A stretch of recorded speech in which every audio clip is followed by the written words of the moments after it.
বিসমিল্লাহির রহমানির রহিম। আসসালামু আলাইকুম।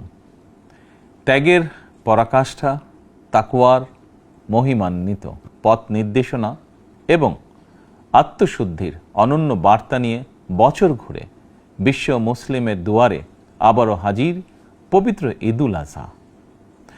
বাংলাদেশ সহ বিশ্ব মুসলিমের প্রতি পবিত্র ঈদুল আজহার শুভেচ্ছা। দল, মত, ধর্ম, বর্ণ নির্বিশেষে দেশবাসীকে পবিত্র ঈদের শুভেচ্ছা জানাই। ঈদ মোবারক। কোরবানি শুধু পশু জবাই নয়, বরং লোভ, লালসা, হিংসা, বিদ্বেষ আর মনের পশুত্বকে পরাভূত করার দীক্ষা গ্রহণের মধ্যেই নিহিত রয়েছে কোরবানির মাহাত্ম্য ও তাৎপর্য। আল্লাহর শ্রেষ্ঠত্ব ঘোষণা করে নিজেকে আল্লাহর কাছে সমর্পণের এই উৎসব আমাদেরকে ত্যাগের মহিমায় উদ্ভাসিত করবে, সত্য সুন্দরের দিকে ধাবিত করবে।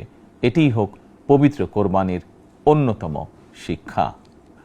প্রিয় দেশবাসী, যাদেরকে আল্লাহ এবছর কোরবানি করার সামর্থ্য দিয়েছেন, তাদের প্রতি আমার বিনীত আবেদন, এবছর যাদের পশু কোরবানি দেওয়ার সামর্থ্য হয়নি, তাদের সঙ্গে কোরবানির পশুর মাংস ভাগাভাগি করে নিন। এটিও কোরবানির আরেকটি অন্যতম শিক্ষা।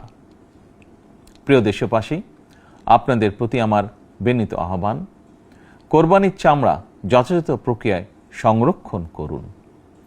কোরবানির পশুর রক্ত ও বর্জ্য পরিষ্কারের ব্যাপারে পরিচ্ছন্নতা কর্মীদের সহায়তা করুন দয়া করে। যথাসম্ভব নিজেরাও পরিচ্ছন্নতা অভিযানে অংশ নিন সম্ভব হলে, যাতে কোরবানির দিনই সংশ্লিষ্ট স্থানগুলো পরিষ্কার পরিচ্ছন্ন করে ফেলা যায়। পবিত্র ঈদে কায় মনোবাক্যে আল্লাহর দরবারে প্রার্থনা, তিনি যেন আমাদের মাতৃভূমিসহ সমগ্র মুসলিম বিশ্ব ও মানব জাতির জন্য শান্তি, নিরাপত্তা ও স্থিতিশীলতা দান করেন।